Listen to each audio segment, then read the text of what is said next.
For me, this has always been a decision about how best to use public lands in the public interest. For me, no matter how much one loves soccer, a soccer stadium is a want, not a need.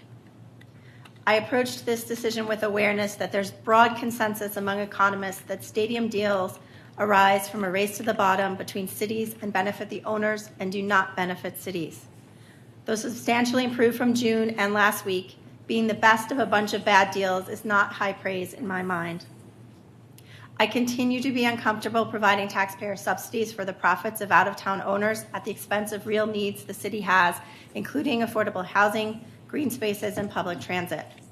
When I think about the taxpayers and their constant struggles to keep up with the rising cost of living, I cannot accept that we are putting taxpayers, from my perspective, in a worse position in order to give land away to a private out-of-town corporation. Having reviewed the alternative proposals, which include significant steps to address our affordability and mobility challenges, I can't support the stadium project. Giving away city-owned land is particularly problematic to me in the context of our decision to ask our community to support a $250 million affordable housing bond so we can buy land for affordable housing. In addition, and this has not come up yet in the remarks, given what I've heard of late, my trust in our partner is much reduced. My trust was at risk from the start given their treatment of Columbus, and time after time has been eroded by how they've approached Austin.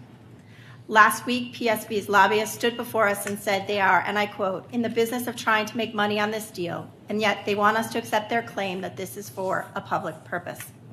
They ask for giveaways, and then they tell us the community benefits are secret, or required by MLS and confined at times to just boys.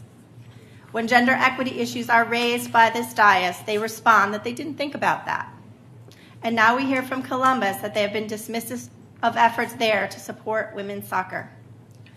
Despite recent disturbing revelations, PSB has continued to have Papa John's as a major sponsor, while other major league teams have ceased that relationship. Finally, I want to add that I'm uncomfortable not having an opportunity to review the final agreement.